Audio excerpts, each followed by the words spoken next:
돌아왔던 사람들, 그들은 헌신했고 하나님은 그들의 헌신을 헛되게 하지 않으셨습니다. 성전을 재건했고 성벽을 재건했으며 이스라엘 민족을 다시 일으켜 주십니다. 그래서 이스라엘이라는 이름이 역사에 다시 나타나게 된 것입니다. 돌아온 사람들에 의해서.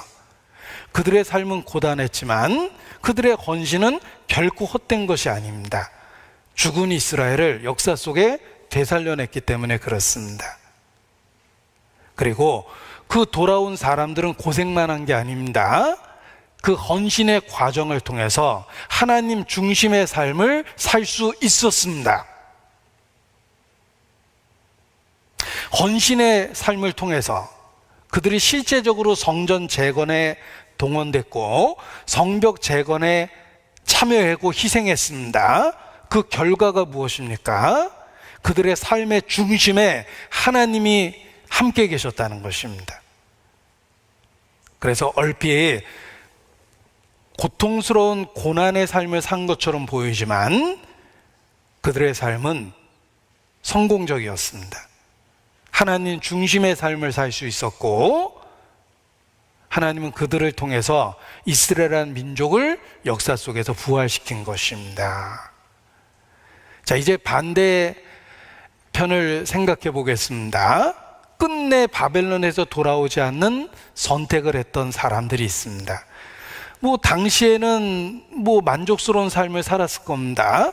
고국에서 고생하고 있는, 그 고토에서 고생하고 있는 자기 민족에 대한 이야기를 뉴스처럼 전해 들었을 겁니다. 그리고 그들은 아무 생각 없이 우리도 언젠가는 돌아가야 되겠지? 라는 말만 하면서 바벨론에서 인생을 끝냈을 겁니다. 바벨론의 문화를 누렸겠죠?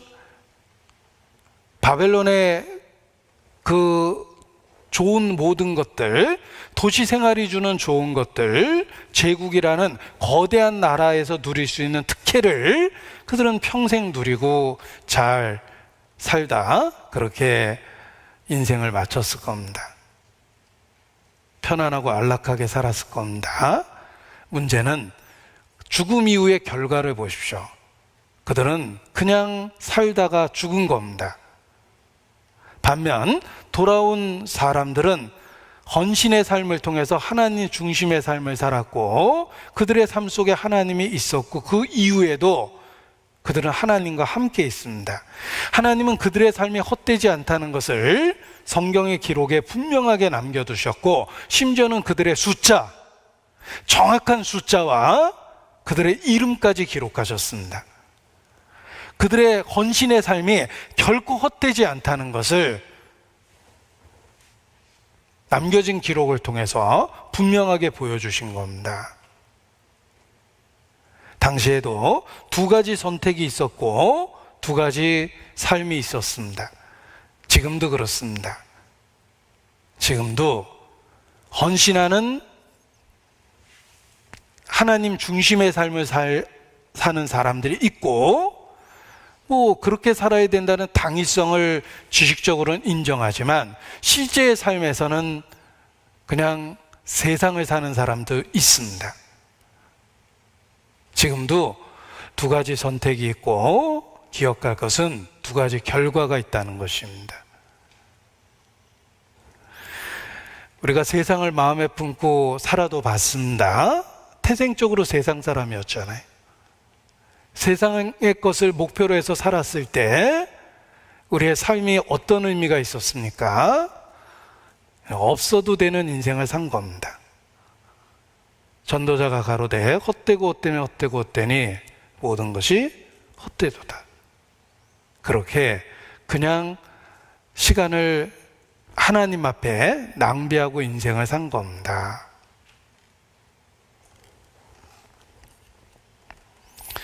우리는 그냥 존재하기 위해서 사는 게 아닙니다. 뭔가 특별한 목적을 갖고 인생을 사는 겁니다. 그러나 결단하고 우리의 삶을 하나님께 드리면 우리의 삶의 중심에 하나님이 계시고 하나님은 우리의 일상을 하나님의 역사에 참여할 수 있도록 만들어 주십니다. 그래서 성전이 지어지는 그 일에 참여되고 우리의 마음과 시간과 물질이 쓰여집니다.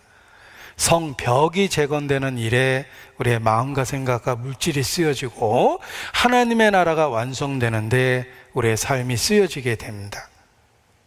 지금도 두 가지 선택이 있고 두 가지 삶의 유형이 있으며 그리고 두 가지 결과가 분명하게 있습니다. 역사를 통해서 우리에게 교훈해 주시는 것입니다. 그래서 당시에 바벨론에 그냥 남아서 하나님의 예언의 성취를 보면서도 바벨론에서 인생을 끝낸 유대인들과 하나님의 언약의 성취를 보고 예언의 성취를 보고 고토로 돌아와서 이스라엘이라는 나라가 재건되는데 일생을 사용했던 사람들 두 삶의 유형을 이 시대에 우리가 비교해서 생각해보고 우리의 삶을 어떻게 살지를 결단하는 것이 필요합니다. 그리고 또 하나 중요한 게 있습니다. 바벨론에 남았던 사람들, 고토로 돌아왔던 사람들, 한 사람은 세상을 중심으로 살았고 또 한 사람은 하나님 중심의 삶을 살았습니다. 세상 것을 누리고 살았고 자신의 것을 희생해서 하나님의 나라를 세운 또 하나의 백성들이 있습니다. 그리고 중요한 것은 그들의 후손입니다. 그들의 자손입니다. 바벨론에 남았던 그들의 자손은 어떻게 됐습니까? 계속해서 바벨론에서 살았고 바벨론 사람으로 일생을 끝냈습니다.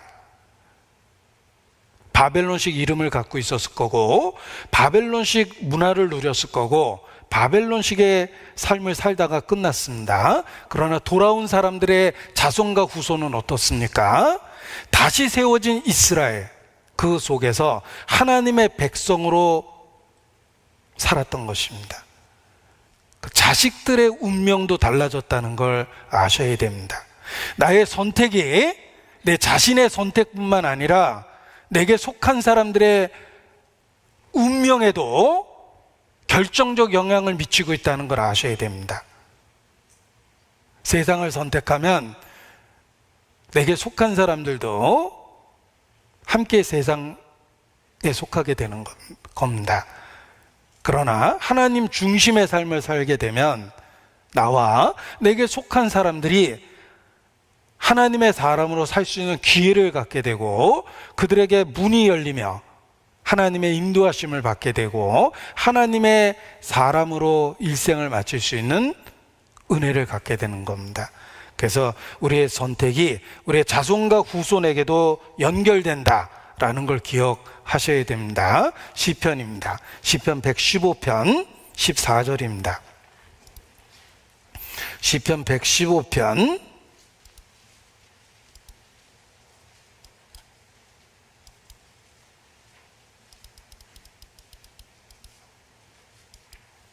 14절.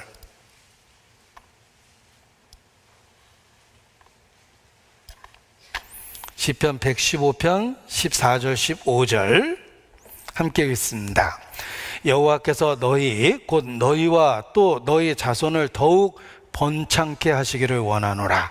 너희는 천지를 지으신 여호와께 복을 받는 자로다. 하나님께 복을 받는다라는 건 당대로 끝나는 게 아닙니다. 우리에게 주신 그 복을, 우리에게 복을 주실 뿐만 아니라 우리 각 사람을 복의 근원으로 삼으셔서 우리를 통해서 그 자손과 후손이 복을 받게 하십니다.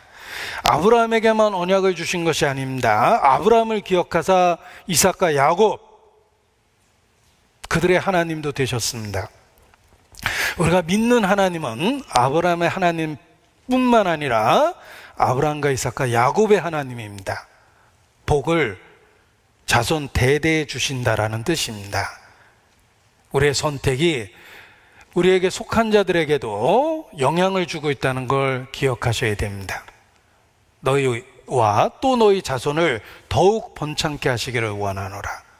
그래서 올바른 선택을 해야만 하는 것입니다. 시편 37편입니다. 시편 37편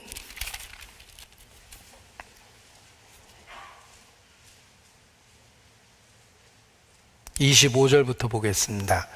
시편 37편 25절.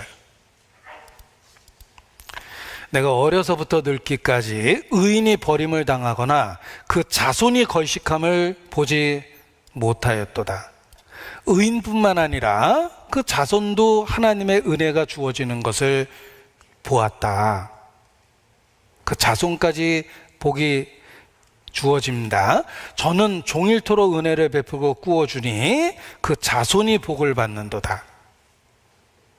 하나님의 뜻을 따라 헌신과 희생의 삶을 살다 보면 하나님은 우리에게도 축복하실 뿐만 아니라 우리의 자손과 후손에게도 축복해 주신다는 것입니다.